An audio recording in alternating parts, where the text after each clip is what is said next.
Okay, ladies and gentlemen, can I, on behalf of the Danish presidency, welcome you to Denmark, to Copenhagen, and to this, now the first press conference of the informal ECOFIN ministerial meeting here in Copenhagen. It is my pleasure to introduce to you the chairman of today's meeting in the middle, the Danish Minister for Economy and Interior, Mrs. Margaret Vestager, who will in a few seconds in fact, introduce or give a short summary of today's key outcome. At her side, she has Vice President of the Commission, Olli Rehn, Commissioner Lewandowski, and also Jörg Asmussen from the ECB. But first, Minister, the floor is yours. Well, thank you very much, and I shall be very brief since it's late in the day, but I hope that you'll have an opportunity to see some of Copenhagen as well now that you've traveled so far.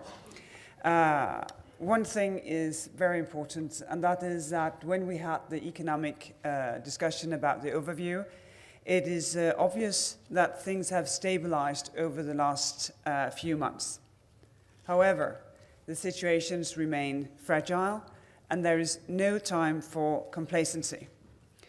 And ministers agree on the crucial fact that we need to keep our strategy on track to restore confidence and credibility. And what we have got is a breathing space which now must be used to get ahead of reforms and getting our finances in order.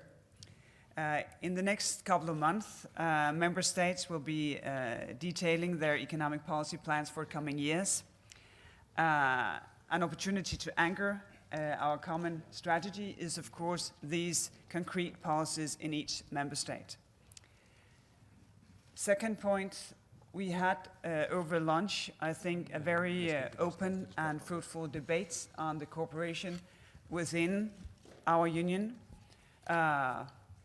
As you, of course, know, we have the 10 out countries, the 17 Euro countries, the 23 countries of the European Plus Pact, the 25 countries of the Fiscal Compact, and then, of course, it's 27 countries.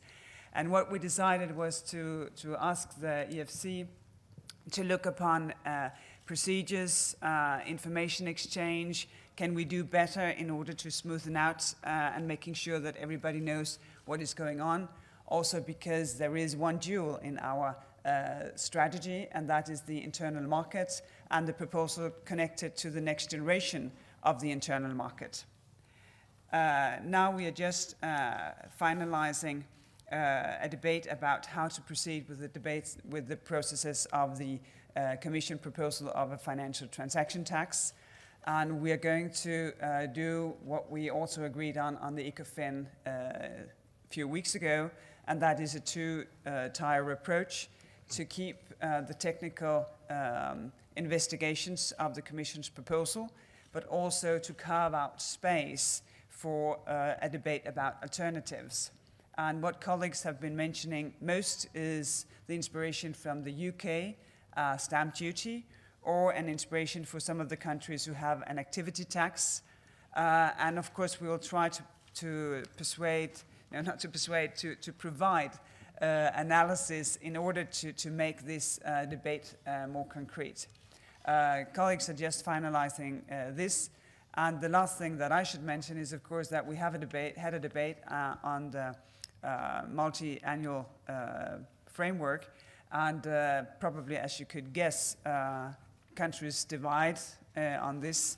But one thing is obvious, and that is that there is an important debate, since every country is consolidating, whether European Union should do that, in what way European Union should do that, because I think that everybody has the respect that also the Commission proposal is a reflection of the fact that money is very, very tight in these years. But as I said, there's no time for complacency, but there is breathing space for reforms, that we have had good discussions on the internal workings of the European Union, that we are progressing in the processes of discussing FTT and other taxing issues when it comes to financial sector, and that we have a debate about financial outlook, which made it obvious that countries still have debates ahead of them before we have a multi-annual framework. Thank you. Thank you very much, Minister. We now go directly to the questions, and we only have a very short time, and we start down here. And Cahill, on the second row. Thank you very much.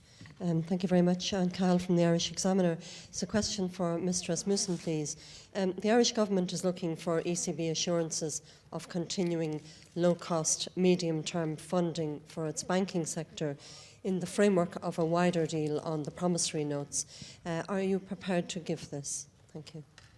We'll take a few questions at a time. The next question is up there on the second row as well. The gentleman. A microphone, please.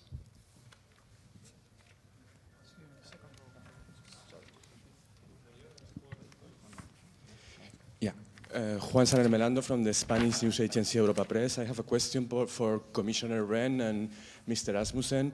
I wanted to know what's your reaction to the Spanish budget, and especially if you think that it contains enough measures to attain the objective of 5.3% of deficit this year. Thank you. And we'll take a final question just next.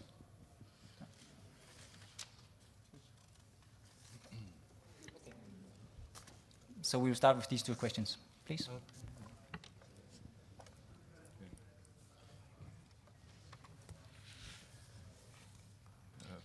God kväll till alla. Det är mycket trevligt att vara i Köpenhamn. Särskilt som en gammal nordist.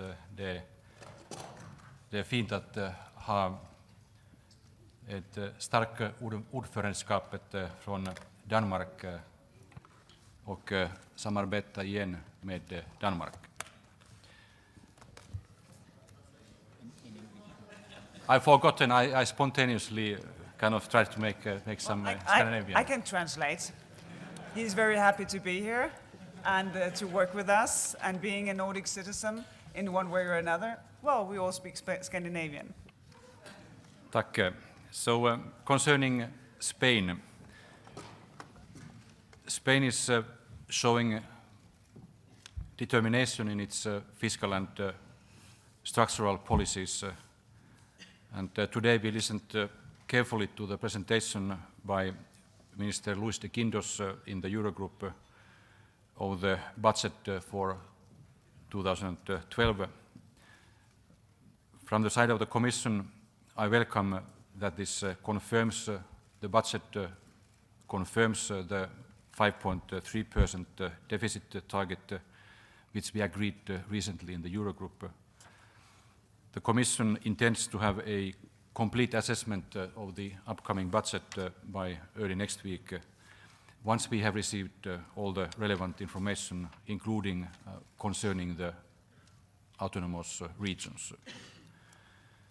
The unambiguous commitment of the Spanish government to the target of 3% fiscal deficit in 2013 is indeed of paramount importance, and I expect this will be substantiated soon by a convincing path of fiscal consolidation in parallel with economic reforms that can bring a more sustainable growth model for Spain and more and better jobs for Spaniards, especially for young Spaniards.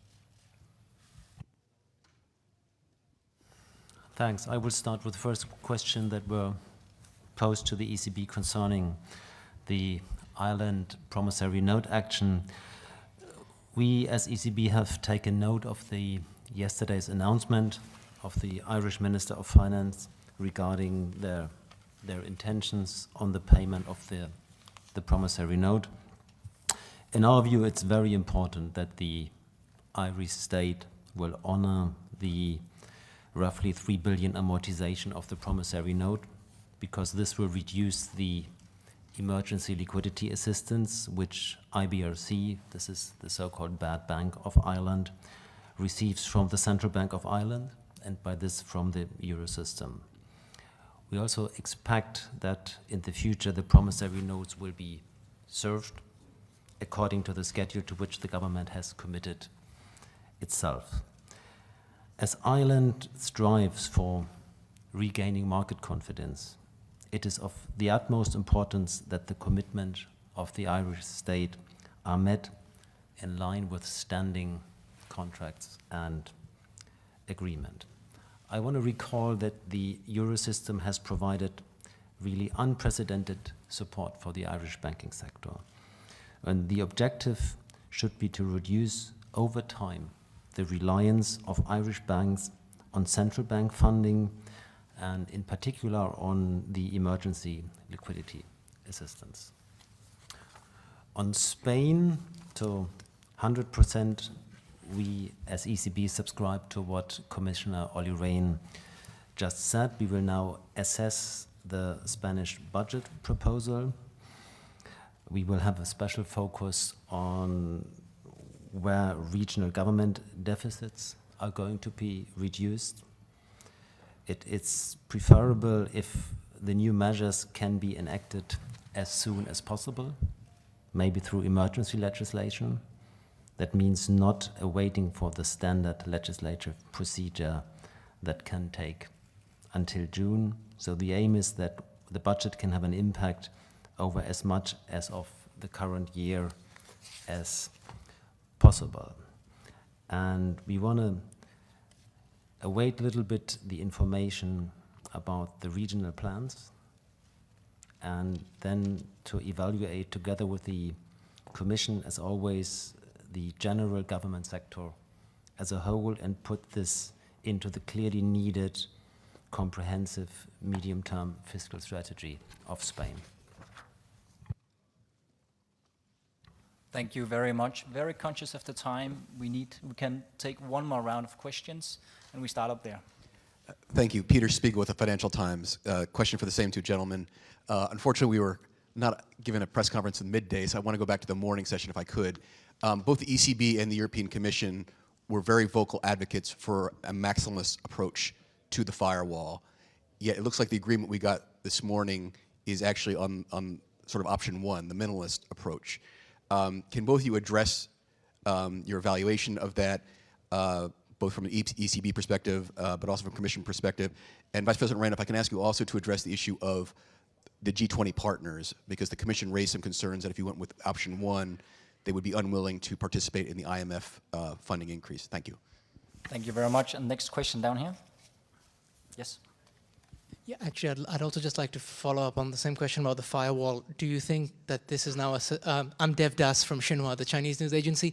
I just wonder, do you see that today's decision on the firewall, is this something that's a lasting decision, or are we going to see the Commission returning to it, maybe asking for an expansion in the funds? And again, what kind of message do you think this is sending to the BRIC countries and the G20 about your commitment towards European stability? Thank you. Thank you. And the last question from the lady next. Yes, I want to ask about a different kind of firewall. The French presidential candidate Jacques Cheminade is calling for a Franklin Roosevelt-style Glass-Steagall bank separation to stop the government bailout of the gigantic speculative bubbles. And other French candidates are also supporting bank separation.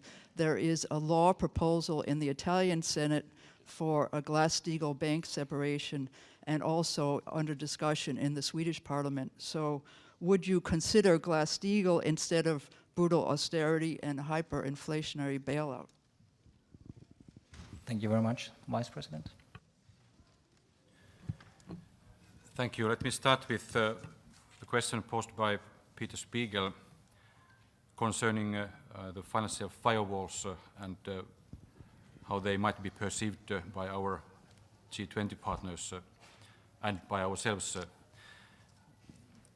Earlier today, the Eurogroup took the very significant decision to reinforce the euro area financial firewalls by raising the combined ceiling for the ESM, EFSF to 700 billion euro. We are satisfied with this decision, and referring to the second question, we see this as a lasting decision. Altogether, the euro area is mobilizing an overall firewall of 800 billion euro, which is more than $1 trillion US dollars. The euro area member states have thus made a crucial contribution to the strengthening of global firewalls and responded to calls from our global partners from G20 and, of course, among them the BRIC countries.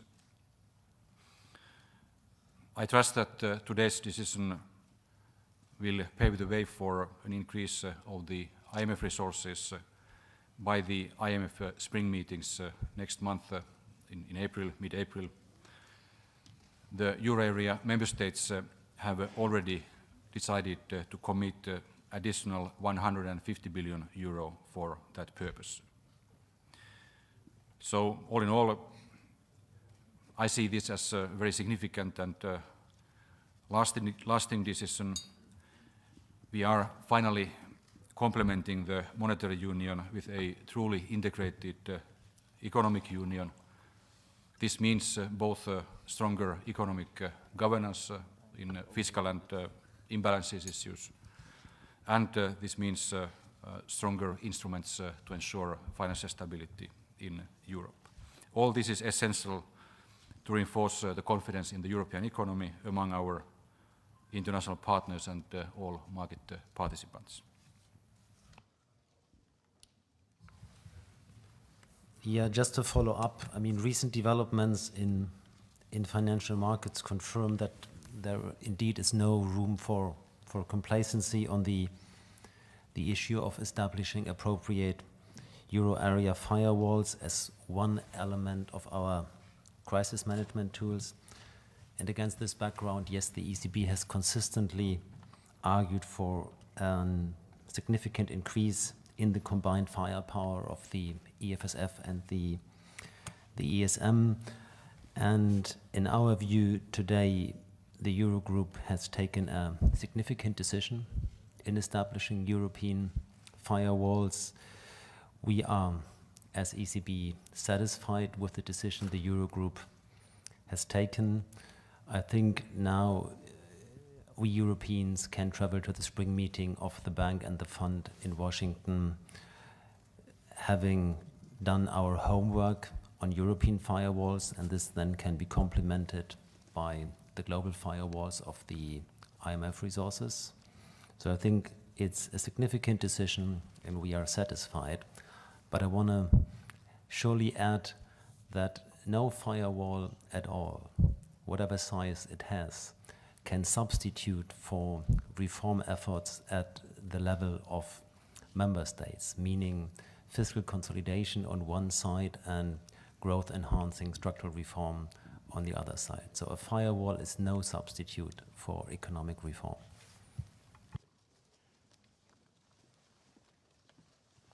Thank you very much to all of you, and all of you for coming and asking your questions. This was the last question. See you tomorrow, and the first press activity tomorrow will be the doorstep at around 8:45 upon arrival. Thank you, and good evening.